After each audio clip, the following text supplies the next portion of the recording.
Back on the beach, there are quite a few survivors, so Hunter and Akoni try to warn them of the danger. However, it's too late. The zombies that crashed with the wave are waking up and more are coming out of the sea to attack every person they can reach. Most survivors end up becoming zombies too, making the horde even bigger.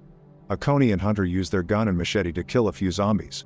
In the middle of the sea, an earthquake shakes the bottom of the ocean with such strength that it creates cracks that emit a bright blue light. On the surface, a couple is enjoying their time together when the guy surprises his girlfriend with a proposal. Before she can reply, suddenly something pulls the man underwater. The woman is confused as she looks around, only to start screaming when his dead body floats up to the surface. Soon the killer appears too. It's an alpha zombie, who immediately kills the woman. Meanwhile, Hunter, Ray, and his niece Jada are having fun fishing when they see another boat catching fire in the distance. They immediately rush over and Hunter helps to put out the flames before anything serious can happen. The fire was started by mishandled fireworks, which Hunter confiscates because he's the local supervisor. He also scolds the group in the boat for drinking and sailing, but Blaine doesn't take it well. Meanwhile, on top of a cliff, a mysterious man watches the blue light with his binoculars. Back to Hunter's group, they go back to fishing and Ray catches something quite big on his line. After some effort, he pulls it out and is shocked to see a dead person's body looking completely blue. Jada uses an underwater camera to investigate and discovers the blue light on the seabed, which isn't normal at all. Hunter quickly informs the authorities on the radio, and while Jada covers the body, the guys notice the blue light on the surface too. Jada looks away for 1 second and discovers the body is gone. This guy is also a zombie and quickly attacks her, severely injuring her shoulder. Ray rushes to distract the creature while Hunter retrieves his machete, stabbing the zombie until it goes down. However, the monster soon recovers, so Hunter and Ray team up to push him into the ocean. In town, Hunter's girlfriend Kenzie and her daughter Sam receive a call from Hunter, who wants Kenzie to help Jada because she's a doctor. Kenzie quickly leaves to meet her husband while Sam stays with her friends to attend a concert. Sam meets the singer Dag and sparks fly between them. Soon Kenzie and an ambulance pick up Jada and take her to the hospital, where she's checked on by the doctors while Ray keeps her company. In the meantime, Hunter meets with Sheriff Akoni and they agree to investigate the strange incident together. They take Hunter's boat and can already see the blue light on the surface. Hunter sends the camera again and discovers a wreck with a crack that is emitting the mysterious light. The ship doesn't have the plaque with name and designations, which is also strange. Nearby, there's a weird being swimming around. Hunter says the attacks may be coming from zombies and shares his experience, but Akoni laughs at the idea. At that moment, a big horde of zombies appears in the water and starts swimming toward them, so Akoni now believes Hunter's story. While Hunter calls Kenzie to tell her to isolate Jada, Hunter calls for help and tells his colleagues to evacuate everyone in the area. The tsunami siren stars wailing on the beach and people stare in shock at the sea as they notice the water moving backwards. Hunter and Akoni wants to go back to help the civilians, however they freeze when they see a huge wave full of zombies behind them. As people panic about the incoming tsunami, Hunter tries to get the boat going as fast as possible, but it still gets caught in the wave and the guys have no choice but to hide. In just a few seconds, the zombie tsunami reaches the shore and absolutely destroys the area, leaving zombie bodies on every corner. Hunter and Akoni make it safely to the shore too, and Akoni pulls out his gun on a zombie, but he decides to save bullets for now. At the hospital, Kenzie informs Ray that most of the staff has been evacuated, so Jada won't be seen for a while, meaning she and Ray will have to stay in quarantine for now. Back on the beach, there are quite a few survivors, so Hunter and Akoni try to warn them of the danger. However, it's too late. The zombies that crashed with the wave are waking up and more are coming out of the sea to attack every person they can reach. Most survivors end up becoming zombies too, making the horde even bigger. Akoni and Hunter use their gun and machete to kill a few zombies, however there are too many of them and people keep on getting killed. Hunter finds a boat and uses the engine to kill a bunch of monsters at the same time, allowing a group of people to escape. Meanwhile, Sam and her friends see the attack from a building and they try to call their parents, but everyone is too busy panicking to answer the phone. At the hospital, Jada wakes up only to die a second later. She immediately awakens again as a zombie and tries attacking Ray, but at that moment a doctor comes in and Jada jumps to bite him instead. Ray uses the chance to quickly run out of the room. Back to the beach, Akoni kills another zombie with an umbrella. No matter how many they kill though, the numbers keep on growing and the wounded zombies continue to move, so Akoni and Hunter decide to run away and get reinforcements. When they get in the truck, they suddenly scream at a presence in the back, but it's just Blaine and his girlfriend hiding. The guys agree to help them and the truck takes off. In the meantime, the mysterious binocular guy reaches the beach and approaches a zombie with a crowbar in hand. In the hospital, Kenzie comes out of a room and is horrified to discover Jada has killed her whole staff. Jada starts chasing her, and when Kenzie runs through the corridor, Ray pulls her into a room and locks the door, which Jada starts pounding on. Unfortunately, the staff soon also turns into zombies and helps Jada push until they finally manage to break in, so Ray and Kenzie have to start running again. They make it to another section of the hospital and find a zombie on a wheelchair, not to mention Jada is still following them. The duo has to keep on running and find a way to escape. Minutes later, Akoni and the others reach the police station and run as fast as possible when they see more zombies coming. The monsters almost reach Blaine, so he pushes his girlfriend towards the horde as bait and joins the other inside. While the zombies pound on the windows, Hunter calls Blaine out for what he did, causing Blaine to snap and take a gun from an officer. He demands to have the weapons from the armory, and when the others refuse, he shoots the officer. Then Blaine tries to run to the armory, so Hunter quickly knocks him out. Back to Sam and her friends, they leave the building and start running through the streets. They have to push away a zombie and the horde turns onto another running group, bringing down a few of their members. A few blocks later, Sam's group decides to hide in a market, but this place is full of zombies as well. Dag trips and hurts his ankle, so Sam has to help him walk. The other guy immediately is killed and the group splits. Tani pushes a few zombies off before rushing outside while Sam and Dag run to the back. At the police station, Akoni keeps on trying to radio for help, but nobody answers. Then Akoni takes an envelope from a safe that says Revoke Pharmaceuticals and shreds it while Hunter isn't looking. Speaking of Hunter, he logs into the maritime registry and finds the ship they saw at the bottom of the sea. It's registered under Revoke Industries and its status says salvaged and junked, which means the company hid the wreckage.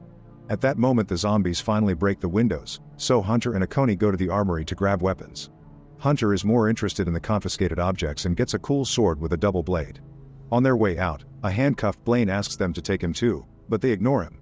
Using police shields, the duo pushes their way through the horde at the door, and while Akoni shoots the closest ones, Hunter uses a bazooka to finish off the group coming from the street. Unfortunately, the zombies are still moving, and to make matters worse, a second zombie tsunami is approaching. The duo escapes on the truck, and as they drive through the woods they encounter the alpha zombie, so they drive over him.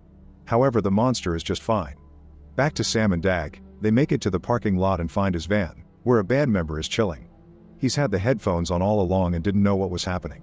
The guy opens the van for the others before he tries to be a hero, but he can't fight so many zombies at the same time and is quickly killed. Sam and Dag lock the doors and try to escape, but the van won't start. Meanwhile, Tani manages to leave town and runs through the woods as the zombies still follow her. She sees a house in the distance and rushes to the front gate, where Marty sees her on the security cameras. This is the mysterious guy from earlier, who has captured a zombie and keeps it hidden in the basement to study it. Marty asks her to show the back of her head to confirm she wasn't bitten and finally opens the gate when he sees she's clean. Tani rushes inside right before the zombies reach her, but now the horde waits in front of the gate. Then Tani borrows Marty's radio and calls her dad, who turns out to be Akoni. She promises to stay inside with Marty and asks Akoni to get Sam at the market. At the police station, Blaine manages to reach the body of the dead officer and grabs the keys to finally free himself. When he tries to leave, he finds his zombie girlfriend at the door, who immediately jumps on him and bites him. In the parking lot, Dag admits that he's been slowing Sam down and tells her to leave without him. Then he gets out of the car through the window and climbs to the roof, where he starts singing with his ukulele to keep the zombies distracted. At that moment Akoni and Hunter arrive, so Sam runs towards them while Akoni shoots down any monster that tries to grab her. As Sam leaves with the men, the zombies finally reach Dag and kill him. Afterward the group heads to the hospital, closing the door right before the zombies can reach them. Kenzie isn't answering any messages, so Sam runs through a corridor to grab a phone before hiding in a room. She uses it to talk through the speakers, asking her mom to find them at the second floor. The noise attracts a bunch of zombies, so Hunter and Akoni start fighting them with a gun and the fire extinguisher. Sam doesn't realize that the phone cord is stuck around her leg, and soon the monsters start pulling it from outside. A zombie breaks the door with its head, so Sam has to defend herself with a double blade. At the same time, Hunter grabs 2 wires from the power box and electrocutes a zombie, which starts an electricity chain that jumps from creature to creature and kills them all. Then Kenzie and Ray arrive in the elevator. A zombie gets in Kenzie's way, so she quickly punches it down and finally reunites with her daughter while the guys lock the zombie up. The group starts making their way out and Kenzie notices that the zombies that came with the wave look different from those who returned with a bite. She concludes those people were experimented on.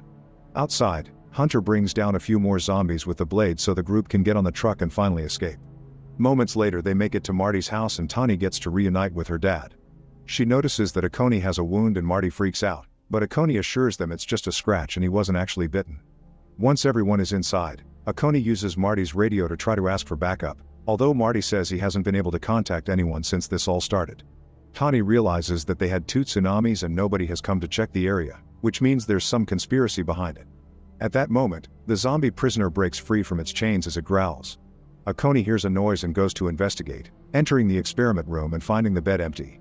Suddenly the zombie jumps on him and after some struggle, Akoni gets bitten.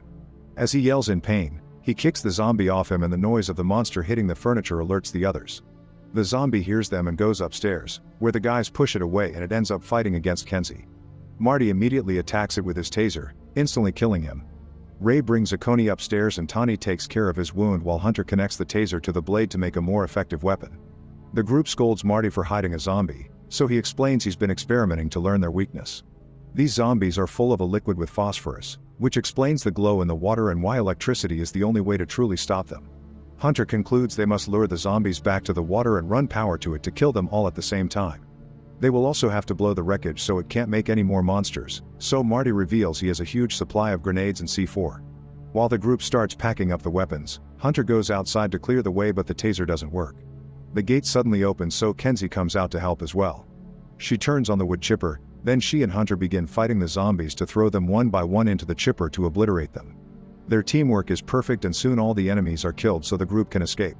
On their way out, Kenzie tells Hunter that if anything happens to her, he should take care of Sam. Akoni soon starts feeling sick so they stop to rest in a cave. It's strange that he hasn't turned yet, and Marty explains that he wasn't bitten near his head so the infection is taking longer to reach his brain. Knowing that the end is coming, Akoni decides to confess what he knows. 30 years ago, a pharmaceutical company came to this beach to test a new anti-aging medicine in a ship away from government scrutiny. They bribed everyone to keep the secret, including the local council leaders. Akoni agreed to help because they promised to provide his wife with medical care, but sadly she died anyway. However, the medicine wasn't actually ready for human trials and caused terrible side effects, so the company shipped out the patients and the staff before sinking the ship with the infected people inside. They also removed the identification plaque because it had the company logo on it. Kenzie suspects those weren't side effects and that making weapons out of humans was the company's intentions all along. At that moment the zombies find them and attack. Hunter finally makes the taser blade work and starts killing the creatures with Marty's help while the others run away. On the way out, Tani must leave Akoni because he finally dies, but she makes sure to put a grenade in his hand.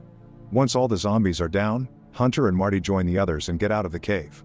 Before leaving, Tani watches how Akoni wakes up as a zombie and in his last seconds of clarity, he activates the grenade. The explosion blocks the cave and stops more zombies from following them. Moments later the group makes it to the beach and splits to carry on the plan. Marty also reveals he left some C4 in his house and uses a remote to blow it up now. Ray, Marty, and Tani leave on a boat to take the C4 to the wreckage. Marty is making all the connections and Tani tells him to hurry because the zombies are swimming towards them. Hunter takes some wires and drags them to the tidal pools while Kenzie and Sam wait by the power box for the right moment to activate the electricity. Then Hunter takes a bike and plays some loud music so the zombies start following him to the beach. At that moment Marty jumps in the water to install the C4 and is surrounded by zombies. Ray wants to help him, but a zombie also comes aboard and blocks the way. By the time Tani pushes the creature off, it's too late and Marty has already been killed. When Hunter is about to make it to the pools, the vehicle gets stuck in the sand and he has to continue on foot. Suddenly he's found by the alpha zombie, who pushes him to the ground. The taser in the blade is failing again, so Hunter has to fight him with normal hand-to-hand. The alpha zombie immediately disarms him and grabs his wrists, thus Hunter kicks him a few times to get him off. Kenzie sees all this and rushes to get the bike unstuck, playing the music again to finally guide all the zombies to the tide pools. Hunter continues to fight the alpha zombie and when he gets grabbed by the neck, he uses the chance to take out a hidden knife and cut off the zombie's arm. At the boat, Tani continues to shoot the zombies that try to get aboard but they just keep on coming. Ray gives her a life jacket and tells her to escape as her dad would have wanted, so she jumps into the sea. The alpha is still fighting Hunter, who kicks him before retrieving the blade. The taser finally works and he manages to cut the zombie's head off, kicking him into the pool at the same time that Sam finally gets the power box to work, electrocuting all the zombies in one go. Once Tani has swum far enough, Ray says goodbye to Hunter through the radio and activates the C4, dying in the resulting explosion. A huge wave forms and begins approaching the beach, so Hunter has to run away. He finds his way blocked by a zombified Blaine and takes great pleasure into stabbing him with the blade, making his head explode. Then Hunter manages to escape right before the wave hits the shore. He reunites with Kenzie and Sam, who are helping Tani out of the water. The couple kisses and the family watches the Coast Guard ship coming in the distance.